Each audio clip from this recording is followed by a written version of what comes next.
Bueno, muy buenas tardes. Am, Bienvenidos nuevamente a este encuentro. Hoy vamos a continuar con la temática del paisajismo y la silvicultura urbana. Agradecido estoy con la receptividad que tuvo la conversación del día de ayer. Y bueno, hoy vamos a ver los árboles, una retrospectiva histórica. Mi nombre es Simón Dugarte, ingeniero forestal de la Universidad de los Andes. Y efectivamente, como nuestra cultura se origina ya en Babilonia, nuestros referentes están conducidos hacia esos jardines colgantes de Babilonia durante el reinado de Nabucodonosor II, cerca del siglo VI antes de Cristo. Y bueno, los indicios apuntan, señalan hacia el desarrollo de una ciudad con gran cantidad de vegetación, eh, con diversos fines, ¿no? Protegerse del clima, dedicarse a la cultura, al espaciamiento, a la meditación, al análisis y a la generación de conocimiento, porque los babilonios pues se caracterizaron por ello, y además inmersa en unos ambientes difíciles donde se generó una ingeniería para el soporte de esta vegetación. Tenemos reportes también de 1400 antes de Cristo, algunos jardines egipcios. Recordemos que la cultura egipcia es una de las culturas originarias del, del paisaje, de la modificación y de la estructura del paisaje, sobre todo en grandes dimensiones. Manejaba ya la jardinería, los espejos de agua, su interacción con el río Nilo. Posteriormente, cuando se expande el Imperio Romano, surge el patio greco-romano, abarcando todo lo que es esa geografía que resultó de la expansión de Roma, y que el patio greco-romano fue llegando a través de España, del patio andaluz, hasta nuestras tierras. Tenemos el estilo victoriano que surge alrededor de 1850, muy geométrico, muy ordenado, decorando siempre esos grandes espacios de los palacios reales, con un énfasis particular en las rosas, en los rosales, en los laberintos, usando figuras geométricas. Luego vamos al jardín chino, ¿verdad? Uno de los primeros. Recuerden que hubo muchos emperadores y de acuerdo al emperador su estilo, pero la dominancia es incorporar la vegetación en espacios públicos, semejando a su distribución natural, cómo está distribuida, cómo se compone en la naturaleza, y así lo reflejan en las ciudades, espejos de agua, elementos verticales del bambú, etcétera. Todo lo contrario es el jardín japonés, ¿no?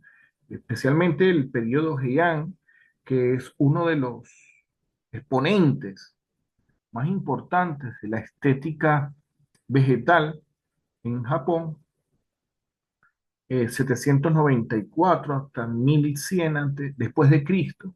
Ven los colores, vean los colores, vean la textura, vean los volúmenes que allí se juega. Ellos armonizan estas estructuras y da resultado a una estética particular japonesa.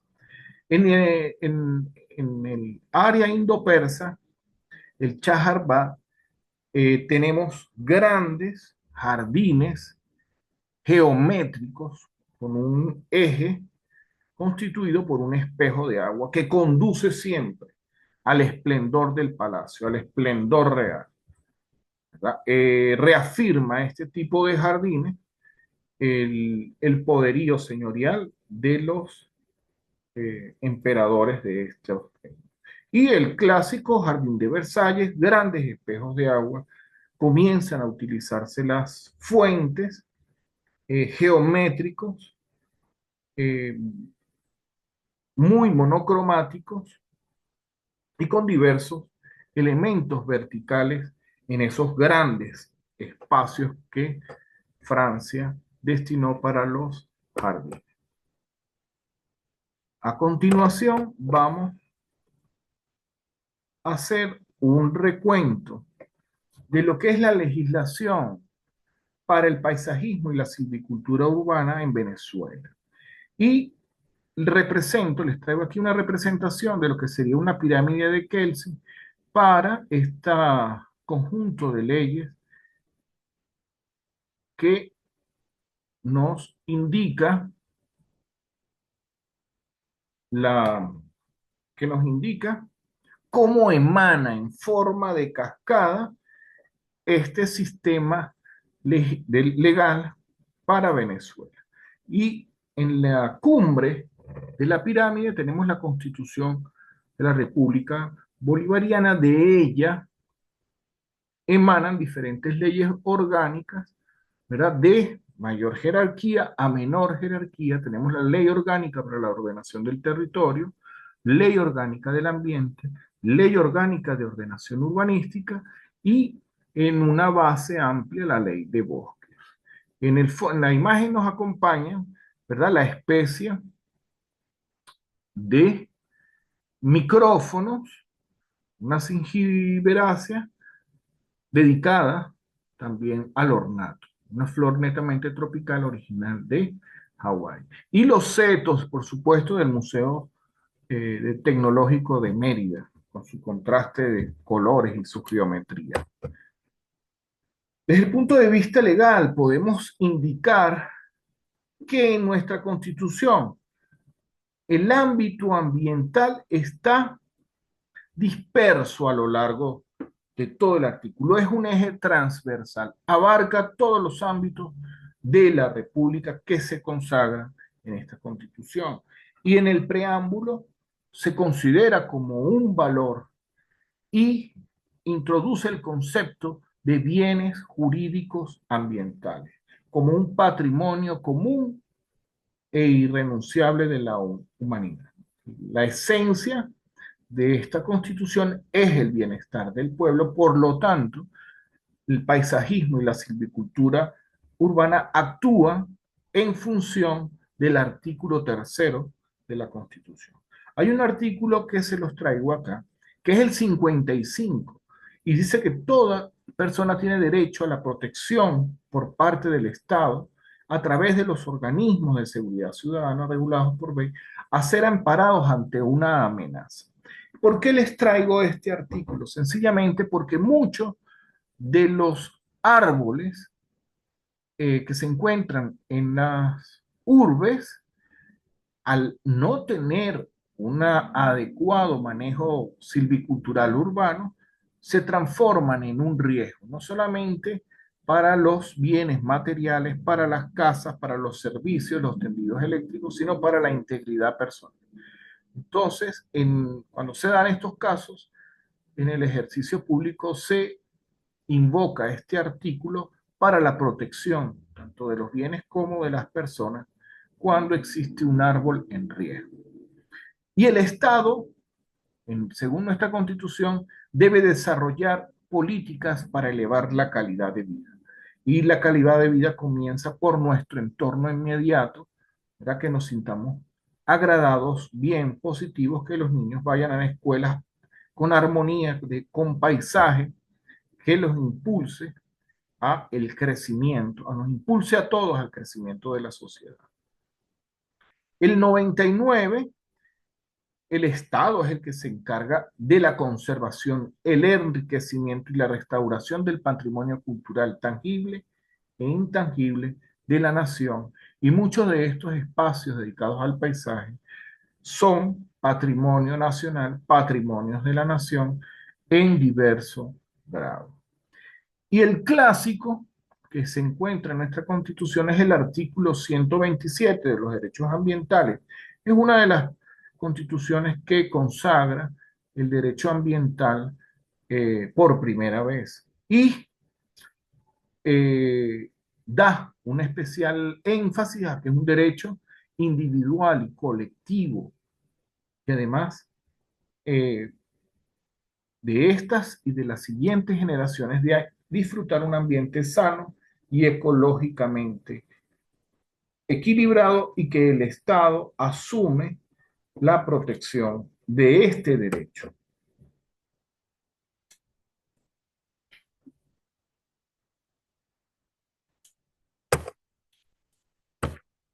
¿Eh?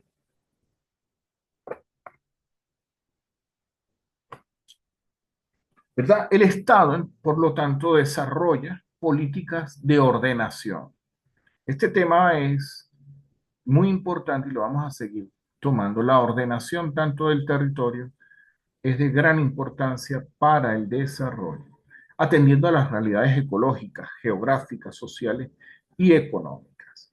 El 78 señala que la ordenación es competencia del municipio, la ordenación urbanística territorial, sus patrimonios históricos, las viviendas de interés social, los parques y jardines, plazas, balnearios y otros sitios de recreación. La Constitución indica cuál es la competencia del municipio en materia paisajística. El 182 señala cómo se conducen las políticas públicas para los alcaldes y puedan satisfacer estas demandas de ordenación. El 184 indica la descentralización, especialmente en materia de conservación de áreas urbanas. Y el 185 indica a los municipios, a la gestión municipal y local, ¿verdad? ¿Cuál es el órgano encargado de la planificación y de la coordinación de las políticas públicas? Por lo general se generan proyectos a nivel municipal y se llevan a este Consejo Federal de Gobierno para la obtención de los recursos para su consecución. Tenemos aquí un paisaje de Anton Gehring, el lago de Valencia, de cerca de 1800. Tenemos la ley orgánica del ambiente. La ley orgánica establece todos los conceptos referentes al ambiente en materia jurídica y además designa cómo es la gestión, cómo va a ser la gestión del Estado en materia ambiental.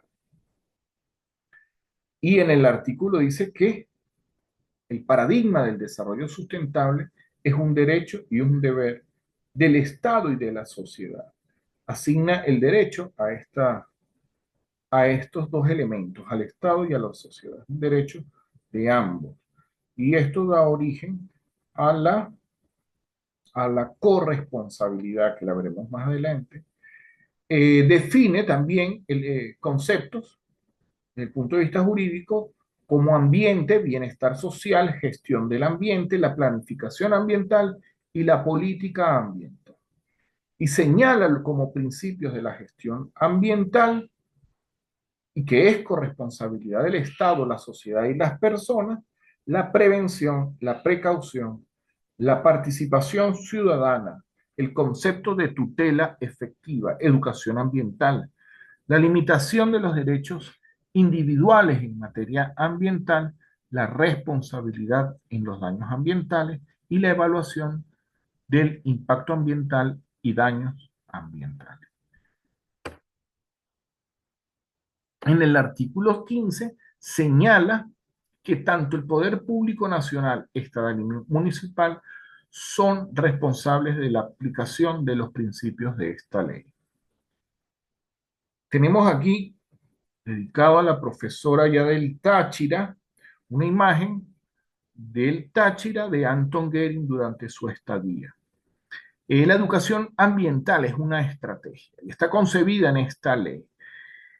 Además, la refuerza con la participación ciudadana y lo señala en el artículo 34, que la educación ambiental tiene por objeto el promover, el generar, el desarrollar, consolidar conocimientos, aptitudes y actitudes para la transformación social. Yo creo que este es un artículo muy importante que nos señala el sendero más adelante de cómo llevar y gestionar estos espacios verdes en las ciudades.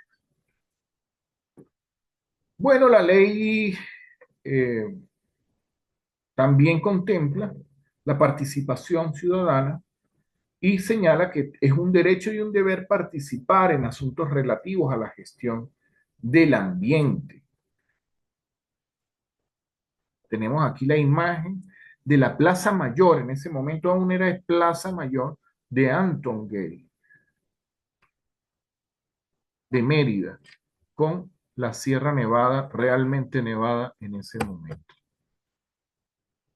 También nos señala cuáles son los mecanismos de participación. Dice que a través del Ministerio en competencia en materia ambiental, él reglamentará los mecanismos para hacer efectivo el ejercicio legítimo de los derechos de participación y formulación de políticas, ejecución y control, planes y proyectos y otras medidas dirigidas a la conservación del ambiente. Debe establecerse incentivos. Las autoridades municipales y estatales establecerán dentro del ámbito de sus competencias los incentivos fiscales. Sobre todo esto es un artículo que va dirigido a las grandes empresas que por lo general asumen la gestión de los espacios abiertos. Tenemos una imagen de Ferdinand Bellerman, 1844, de las calles de Mérida. Tenemos una ley muy particular, la Ley para la Ordenación del Territorio, de 1983, donde, bajo su concepto desarrollista, muy antiguo, señala que los planes de ordenación urbanística serán la concreción espacial urbana del plan de ordenación territorial y regional de ordenación del territorio correspondiente. Se concibe un plan nacional y el plan de ordenación urbanística es su expresión más pequeña, más detallada y más vinculada al municipio en este caso. Esto lo ordena, pero resulta que los planes de ordenación se encuentran paralizados desde el año 1991 porque muchos de los conceptos que se aplican en esta ley orgánica para la ordenación del territorio están en función del concepto del desarrollismo que estuvo su vigencia en años anteriores y que la Constitución y que muchos paradigmas internacionales apuntan es hacia el desarrollo sustentable, al desarrollo sostenible y por eso esta ley debe ser adaptada a los nuevos conceptos y a los nuevos paradigmas en gestión del territorio. Tenemos al fondo un espejo de agua y una caminería con sus setos propia del Museo de Ciencia y Tecnología del Estado de Mérida. Pero aquí tenemos una gran disyuntiva que es el desarrollo, el plan de desarrollo versus el plan de ordenación, ¿no? Y se confluyen aquí dos vistas, la territorial y el potencial. Eso es fundamentalmente. Nuestro último plan fue para 1998, el Plan Nacional para la Ordenación del Territorio del presidente Rafael Caldera para ese entonces, ¿no? El capítulo contempla el sistema de centros urbanos de transporte y comunicación. En el artículo quinto dice que es objeto de este plan estructurar redes de centros urbanos que permitan a los habitantes y a los productores el acceso adecuado a distintos tipos y niveles de equipamiento, servicios. Estas disposiciones se refieren a las infraestructuras técnicas, sociales y ambientales requeridas por los centros urbanos y sus áreas de influencia. En el anexo A se presentan la estructuración del sistema urbano. Y bueno, ¿qué quiere decir esto? Que eh, se establece en ese sistema urbano unas poligonales, ¿no? Señala la competencia administrativa de los municipios y las competencias administrativas del gobierno central. ¿Y qué ha pasado? Que esto ha limitado el crecimiento de las poblaciones, de los municipios, y que se ha generado un forcejeo. Se han visto en la necesidad, especialmente cuando existen eventualidades climáticas, desbordamientos de ríos, etcétera, deslizamientos, para la reubicación de las personas damnificadas, pues hay que forzarlos y hay que llevarlos a otro, afuera de la poligonal de ordenación del municipio. Particularmente, nuestro plan de ordenación del territorio en el estado de Mérida data del año 1991 y no se ha adaptado ni a las realidades sociales, ni a las realidades urbanas, ni a las realidades ambientales y mucho menos climáticas. Tenemos la ley orgánica, además tiene un nivel orgánico de ordenación urbanística del año 1987.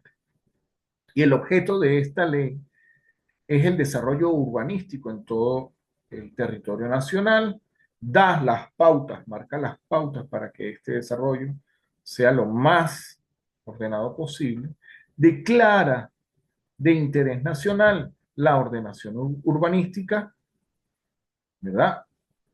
En el artículo 8 señala las competencias del Poder Nacional en materia urbanística, que es formular las políticas, establecer las normas, ¿verdad? Y establecer los instrumentos de ordenación urbana. Y sucede lo mismo, que está en un desuso, en un anacronismo, con la realidad, con el crecimiento y con la dinámica social de nuestros centros poblados. El artículo 24, en el numeral 4, determina de los aspectos ambientales como la definición del sistema de zonas verdes, espacios libres de protección y conservación ambiental y la definición de los parámetros de calidad ambiental, ¿no? Tenemos aquí una imagen del Parque Las Méridas del Mundo con el uso de elementos luminosos para el disfrute nocturno. En el artículo 69 señala que las zonas de parque y recreación no podrán ser destinadas a ningún uso diferente, las destinadas a servicios comunales o de infraestructura, y solo se pueden afectar cuando fueren sustituidas por otra de similar o igual uso y de dimensiones similares. Y vemos que las escasas áreas verdes están retrocediendo en Mérida para abrir paso a vías, ampliar vías para sistemas de transporte, para centros, grandes centros comerciales, y estamos perdiendo, por tanto, nuestros pulmones verdes. La ley de bosques. Yo creo que la ley de bosques tiene un nuevo concepto, está muy bien contemplada y definida la materia de la gestión del paisaje y los espacios verdes urbanos, y lo concibe dentro de su concepto de gestión ambiental, ¿no? Está orientada a lograr la sostenibilidad, a la sustentabilidad de los bosques y demás componentes del patrimonio. Y dentro de los componentes del patrimonio, la promoción de la silvicultura urbana y la arborización sustentable de las ciudades y demás centros poblados. O sea que es muy clara, es precisa esta ley y designa que la gestión forestal contemple las técnicas de la silvicultura urbana. Y además señala en el artículo 11 cómo se va a financiar esto. Esto no es por arte de magia o por pasión, sino que el 1% del presupuesto que reciban los municipios o las gobernaciones debe ser destinado al mejoramiento y fomento de ecosistemas forestales y del paisajismo asociado a la infraestructura vial y urbana. Muy claro, muy preciso la definición de esta ley. También señala las competencias del Poder Ejecutivo Municipal en materia de gestión de los espacios paisajísticos urbanos, ¿no?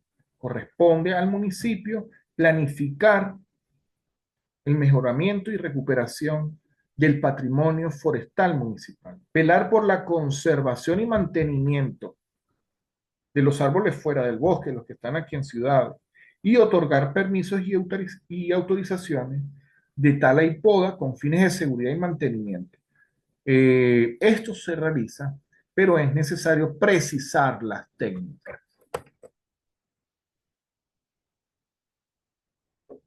Fomentar la arboricultura urbana sustentable, conservar y resguardar los bosques naturales ubicados en ejidos municipales, promover y apoyar a nivel local la conformación de cadenas productivas forestales.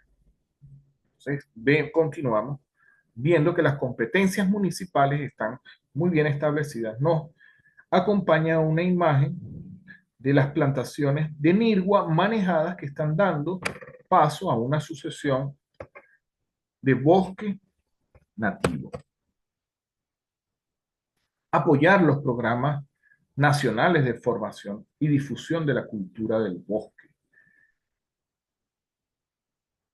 Bueno, y se reafirma de dónde va a salir el financiamiento de estas acciones. Nos acompaña una imagen de los bosques de nirgua entre plantación, entre las bondades ambientales de la plantación y los pastizales que se han formado por los incendios recurrentes en esa zona. Bueno, la gestión municipal, la silvicultura, ha tenido sus traspiés y ha sido difícil. En muchos municipios se vuelve una carga presupuestaria, operativa y logística. Su extensión, pues a veces opaca la gestión pública en otras materias, como la educativa, como la de salud, como la de infraestructura. Y hay problemas de financiación insuficiente para ello, a pesar de que se destine el 1%, como lo señala la ley, para su gestión. La asignación es baja, la prioridad es baja, se dispersan las responsabilidades. Muchos municipios aún no cuentan con su plan de ordenación del territorio. Creo que en Mérida 2 municipios lo tienen y están bien antiguitos. Existen dificultades medioambientales, a veces cuesta arriba gestionar zonas áridas, una ornamentación, porque no tenemos la capacidad de diseñarla, gestionarla y mantenerla. No todas las plantas se dan en todos los ecosistemas. Hay que tener claro eso. Hay una falta de capacitación y extensión y comunicación. Yo creo que este es un punto clave porque a partir de solventar la ausencia, la falta de capacitación, todo esto será solventado. Si manejamos los conceptos, si manejamos las técnicas y la gestión, podemos derribar muchas de estas limitaciones que existen. Existe aún escasa participación comunitaria. No tanto la escasa participación, sino una falta de capacitación en nuestras comunidades hacia las áreas verdes, hacia el manejo de las áreas verdes. Necesidades de un ordenamiento acorde con la realidad climática. O sea, que ahora nos vamos a ver forzados a tener paisajismo y silvicultura urbana en las ciudades para mitigar y adaptarnos a las condiciones del cambio climático.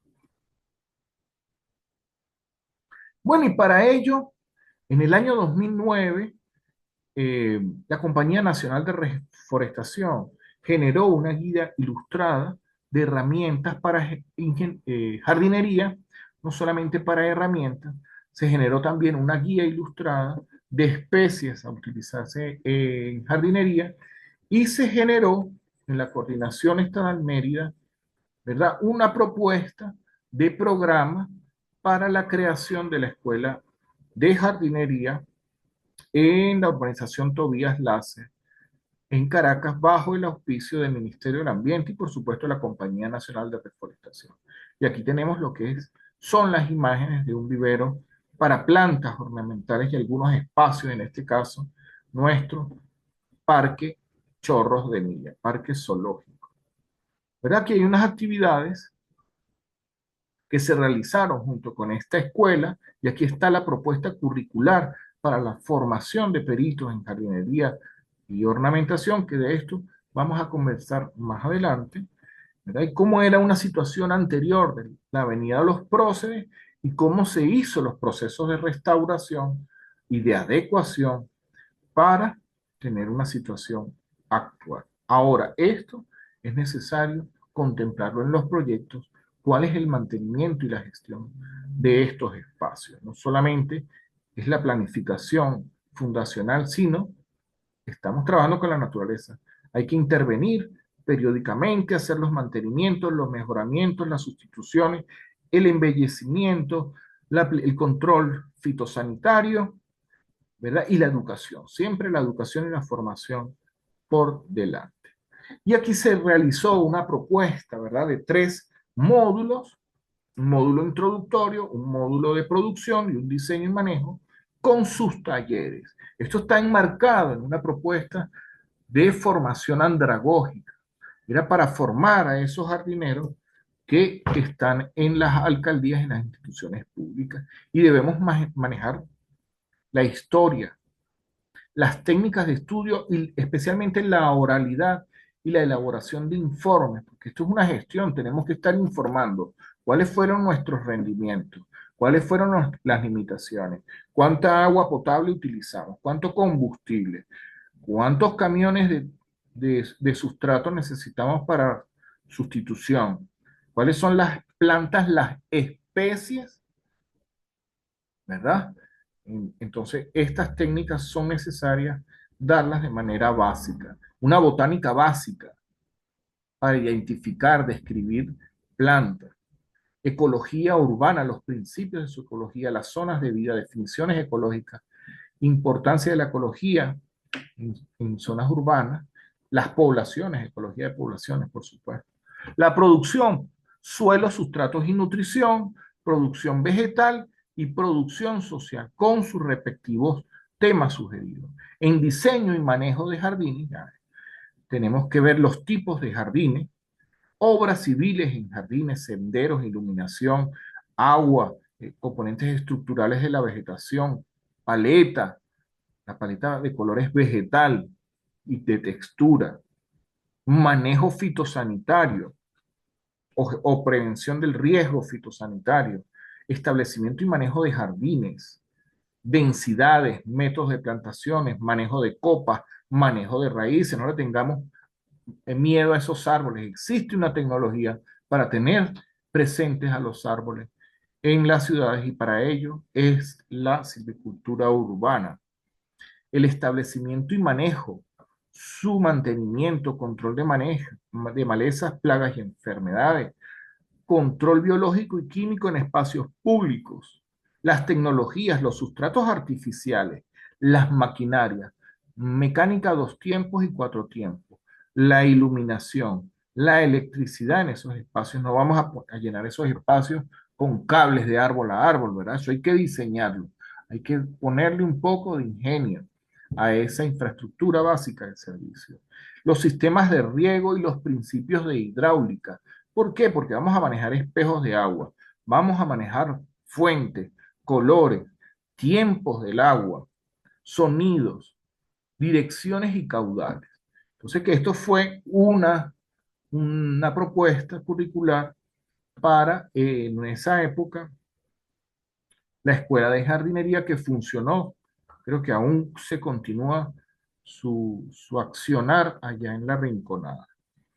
Y que puede tomarlo, y es necesario que se tome desde los institutos de educaciones ambientales como nuestra facultad, ¿verdad? Para una eh, salida alterna, ¿verdad? Que no sea una carga de estudio muy grande y que sea complementaria a los estudios de ingeniería forestal, a los estudios de ingeniería civil, de arquitectura, y que también esté dirigido para todos esos señores que están en las instituciones públicas afrontando la cotidianidad del paisajismo y jardinería de nuestra ciudad. ¿Verdad? Unos elementos del diseño que se consideran y que se deben manejar, ¿no? Son los céspedes, el cultivo de céspedes, no solamente en la obra, sino su soporte técnico detrás. ¿Dónde están esos bancos de césped? Están a disposición para una sustitución, para una ampliación, ¿verdad? Considerando la resistencia climática, considerando su textura, sus colores, y entre ellos está la grama San Agustín, el maní forrajero, la grama japonesa y la socia esmeralda, que en estos momentos está tomando una delantera por su textura y por su intenso verde, ¿no? Elementos verticales y pie de árbol. No es que nosotros vamos a crear un jardín, un paisaje con árboles así. Tenemos que hacer un cambio necesario, impactante. Tenemos que llevar ya árboles formados, palmeras formadas, para hacer el cambio paisajístico sea evidente y evitar ese proceso de mortalidad. Y eso tiene sus técnicas en silvicultura urbana, ¿no? El contraste de colores, la paleta vegetal, las texturas de los setos, ¿verdad? Las decoraciones, además, en fachadas, la utilización del granito, del caico, las losas de ladrillo, ¿verdad? Los espejos de agua, puentes, la incorporación del hierro forjado y sus maderas, como lo vemos aquí en el Parque Tibisay, ¿verdad? Los bancos para la conversación, tenemos aquí dos diseños, uno bajo sombra y otro con elementos de la madera. Iluminaciones nocturnas. Resulta que los jardines y los espacios urbanos no solamente se disfrutan de día, sino que deben tener una iluminación para prepararlos para el disfrute de eso en la noche. Y tenemos aquí la avenida Los Próceres en el Monumento a Páez y por supuesto el Parque Las Heroínas, que son referentes en iluminación. Los espejos de agua, elementos verticales como en el Parque Las Heroínas, ¿sí? Los setos, el manejo de setos, qué especies se prestan para setos, cómo voy a manejar los setos, cómo los voy a sustituir, los voy a reemplazar, los voy a reforzar, cuál es el modelo y los diseños de poda, la maquinaria para la poda, vamos a poner a un señor a hacer una poda de kilómetros de seto o existe una tecnología para ello. Y los diseños, bueno, aquí nos acompaña este hermoso diseño de la flor de Hannover o la flor de Venezuela, que porta cerca de 3.000 plantas en su interior, plantas y árboles. O sea que tenemos que interpretar el diseño de los arquitectos y traducirlo y manejarlo como ingenieros forestales.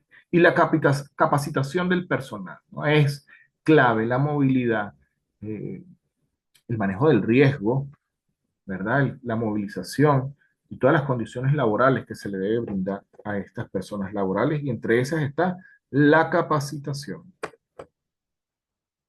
Bueno, yo deseo darle las gracias a todos ustedes, ¿verdad? Especialmente a los profesores Wilber y Lilian por este tópico especial que además ha sido apasionante, que he tenido la experiencia que me ha brindado mi carrera profesional para adentrarme en este mundo del paisajismo y la silvicultura urbana y comprender desde estos espacios ese interesante universo. Y les quiero dejar a ustedes un pequeño poema llamado Jardín del gran poeta Mario Benedetti. Dice: en mi memoria hay un jardín sencillo, donde nada se marchita. Hay allí pensamientos como iris y sentimientos como rosas. El indefenso corazón los riega con sus mejores lágrimas. En mi memoria hay un jardín que vive gracias a la mirada de sus prójimos, que de lunes a viernes lo hacen suyo y le piden sin silencio a los ramajes. Muchas gracias Yo espero que haya sido de su provecho para la facultad, para mis estudiantes, para mis compañeros de gestión forestal, ¿no? Para todos, un gran abrazo y me despido.